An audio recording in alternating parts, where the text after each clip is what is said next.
ആ സഹോദരിക്കുണ്ടായ തിക്താനുഭവം സമയബന്ധിതമായി ഏറ്റെടുത്ത് അതിനെ നിയമത്തിന്റെ മുന്നിലേക്ക് കൊണ്ടുവന്നത് ആ പ്രദേശത്തെ മുൻ പഞ്ചായത്ത് പ്രസിഡന്റ് ഉൾപ്പെടെയുള്ള കമ്മ്യൂണിസ്റ്റ് പാർട്ടി ഓഫ് ഇന്ത്യ മാർക്സിസ്റ്റിന്റെ നേതാക്കന്മാരാണ്. ഒരു കാര്യം അവരുടെ ശ്രദ്ധയിൽപ്പെടാത്തത് കൊണ്ടാണെന്ന് തോന്നുന്നു. മന്ത്രി ജി ആർ ഉൾപ്പെടെയുള്ള മന്ത്രിമാർ ആ വീട് സന്ദർശിച്ചു. ഏറ്റവും ആദ്യം സന്ദർശിക്കുന്നത് കമ്മ്യൂണിസ്റ്റ് പാർട്ടി ഓഫ് ഇന്ത്യ മാർക്സിസ്റ്റിന്റെ തിരുവനന്തപുരം ജില്ലാ കമ്മിറ്റി നിശ്ചയിച്ചതിന് പ്രകാരം പാർട്ടി ജില്ലാ കമ്മിറ്റി അംഗം അടക്കമുള്ള മുൻ M L A advocate B Sathyan അടക്കമുള്ള ആളുകൾ ആ വീട്ടിൽ പോകുന്നതോടുകൂടിയാണ് ഈ പ്രശ്നം പുറത്തു വരുന്നത്. എന്താണ് ബിന്ദു എന്ന വനിത ചെയ്ത കുറ്റം എന്നൊന്ന് ആലോചിച്ച് നോക്കൂ.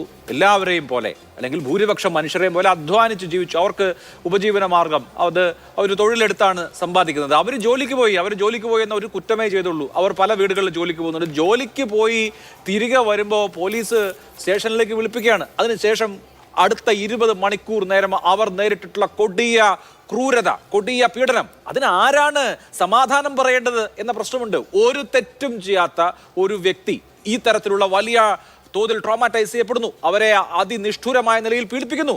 ആര് സമാധാനം പറയും? നമ്മുടെ സ്റ്റേറ്റ് സമാധാനം പറയണ്ടേ? മാപ്പ് പറയണ്ടേ അവരോട്? പോലീസ് അവരോട് അന്നേരം ചെയ്തത് എന്താണെന്നറിയോ? ഈ മാലമോഷണം നടന്നിട്ടില്ല എന്ന് വ്യക്തമായതിനു ശേഷം പോലീസ് അവരോട് പറഞ്ഞത് ഇനി ഈ പ്രദേശത്ത് കണ്ടുപോകരുത് എന്നുള്ളതാണ്. ഈ പരാതി കൊടുത്ത ആളുകൾ പറഞ്ഞത് നിങ്ങളുടെ മക്കളെ ഓർത്ത് വിടാം എന്നാണ്. തെറ്റ് ചെയ്തു എന്ന് ബോധ്യപ്പെട്ടിട്ട് പോലും യാതൊരു തരത്തിലുള്ള പശ്ചാത്താപവും പ്രകടിപ്പിക്കാതെ അവരെ വിലക്കി നാട് കടത്താൻ പ്രഖ്യാപിക്കുകയാണ്. മാപ്പ് പറയണ്ടേ? സർക്കാർ മാപ്പ് പറയണ്ടേ? മന്ത്രിമാര് MLA മാര് സന്ദർശിക്കണ്ടേ? പോലീസിനെ കൊണ്ട് മാപ്പ് പറയിക്കണ്ടേ? ഇതെന്താ വെള്ളരിക്ക പട്ടണമാണോ? നോക്കൂ അഭിലാഷ്, ഇവിടെ സൂചിപ്പിച്ച അല്ലല്ല ഇവിടെ പറഞ്ഞ കാര്യങ്ങളിൽ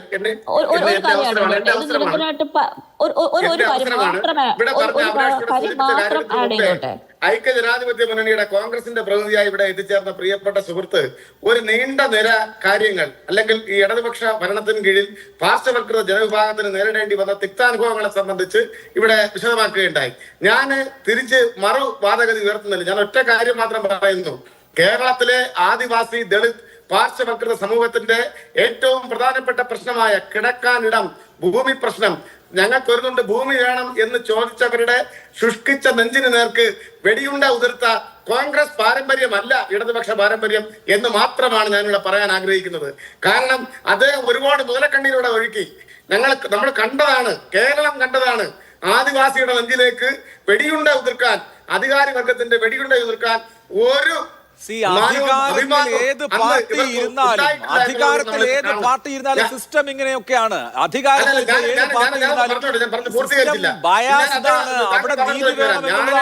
പോലീസുകാരെ ഈ തെറ്റ് ചെയ്ത പോലീസുകാരെ കമ്മ്യൂണിസ്റ്റ് പാർട്ടി ഓഫ് ഇന്ത്യ മാർക്സിസ്റ്റിന്റെ ബാനറിന് കീഴിൽ വന്നിരുന്ന് ആ പോലീസുകാരെ ന്യായീകരിക്കാനല്ല വന്നത്. ഈ സിസ്റ്റം ഇവിടെ ഉണ്ട് എന്ന പക്ഷം തന്നെയാണ് ഞങ്ങൾക്കുള്ളത്. അത് ഇന്നും നിലയിൽ തുടങ്ങിയതല്ല. ഇടതുപക്ഷ പ്രസ്ഥാനത്തിന്റെ സമയോചിതമായ ഇടപെടൽ മുതൽ, രൂപീകരണ കാലം മുതൽ ഇന്ന് വരെ സമയോചിതമായ ഇടപെടൽ മൂലം ഒട്ടേറെ കാര്യങ്ങൾക്ക് മാറ്റം വന്ന ഒരു സ്റ്റേറ്റ് ആണ് കേരളം എന്നുള്ളത് നാം മനസ്സിലാക്കണം. അത് കാണണമെങ്കിൽ കിലോമീറ്ററുകളുടെ വ്യത്യാസത്തിൽ മാത്രം അതിർത്തി പങ്കിടുന്ന തമിഴ്നാട്ടിലേക്ക് പോയാൽ മതി. ജാതി മതിലുകൾ വളരെ പൊക്കത്തിൽ ഉയർന്നുകൊണ്ടിരിക്കുന്ന ഒരു സ്റ്റേറ്റ് ആണ് തമിഴ്നാട്ടിൽ. എന്തേ കേരളത്തിൽ ജാതി മതിലില്ല? ഞങ്ങൾക്ക് അന്തസ്സോടുകൂടി പറയാൻ കഴിയും, പാർശ്വവൽകൃത സമൂഹത്തിന് മനുഷ്യരായി ജീവിക്കാനുള്ള അവകാശം സൃഷ്ടിക്കുന്നതിൽ ശക്തമായ പോരാട്ടം നടത്തിയത് കേരളത്തിലെ കമ്മ്യൂണിസ്റ്റ് പാർട്ടിയാണ്. അതിന്റെ ഉത്തരവാദിത്വം മറ്റാരും ഏറ്റെടുക്കാൻ വേണ്ടി വരണ്ട. ഇവിടെ പ്രിയപ്പെട്ട ബിന്ദുവിന് തിക്താനുഭവം ഉണ്ടായി. ഞാൻ അതാണ് പറഞ്ഞത്. ആ സഹോദരിക്കുണ്ടായ തിക്താനുഭവം സമയബന്ധിതമായി ഏറ്റെടുത്ത് അതിനെ നിയമത്തിന്റെ മുന്നിലേക്ക് കൊണ്ടുവന്നത് ആ പ്രദേശത്തെ മുൻ പഞ്ചായത്ത് പ്രസിഡന്റ് ഉൾപ്പെടെയുള്ള കമ്മ്യൂണിസ്റ്റ് പാർട്ടി ഓഫ് ഇന്ത്യ മാർക്സിസ്റ്റിന്റെ നേതാക്കന്മാരാണ്. ഒരു കാര്യം അവരുടെ ശ്രദ്ധയിൽപ്പെടാത്തത് കൊണ്ടാണെന്ന് തോന്നുന്നു. മന്ത്രി ജി ആർ ഉൾപ്പെടെയുള്ള മന്ത്രിമാർ ആ വീട് സന്ദർശിച്ചു. ഏറ്റവും ആദ്യം സന്ദർശിക്കുന്നത് കമ്മ്യൂണിസ്റ്റ് പാർട്ടി ഓഫ് ഇന്ത്യ മാർക്സിസ്റ്റിന്റെ തിരുവനന്തപുരം ജില്ലാ കമ്മിറ്റി നിശ്ചയിച്ചതിന് പ്രകാരം പാർട്ടി ജില്ലാ കമ്മിറ്റി അംഗം അടക്കമുള്ള മുൻ M L A advocate B Sathyan അടക്കമുള്ള ആളുകൾ ആ വീട്ടിൽ പോകുന്നതോടുകൂടിയാണ് ഈ പ്രശ്നം പുറത്തു വരുന്നത്, ഈ വിഷയം പുറത്തു വരുന്നത്. ഇതെല്ലാം മറച്ചു വെച്ചിട്ട്, ഈ കാര്യങ്ങളെല്ലാം മറച്ചു വെച്ചിട്ട് മുതലക്കണ്ണീരൊഴുക്കി രാഷ്ട്രീയ പോരാട്ട നാടകം, രാഷ്ട്രീയ മുതലെടുപ്പ് നടത്തുന്നതിന് വേണ്ടിയിട്ട് ചില പരിശ്രമം നടത്തുന്നുണ്ട്. നമുക്കിപ്പോൾ ആവശ്യം രാഷ്ട്രീയ മുതലെടുപ്പല്ല, മറിച്ച് നമ്മുടെ പ്രിയപ്പെട്ട സഹോദരിക്ക് ഉണ്ടായിട്ടുള്ള ഈ തിക്തത ഇനി മേലിൽ ഒരാൾക്ക് ഉണ്ടാവാതിരിക്കുന്നതിനുള്ള മുൻകരുതൽ, പ്രിക്കോഷൻ നടപടികളാണ്. ആ നടപടികളിലേക്ക് സംസ്ഥാന ഗവൺമെന്റ് വളരെ ധൈര്യത്തോടു കൂടി ഇച്ഛാശക്തിയോടുകൂടി മുന്നോട്ട് പോവുകയാണ്.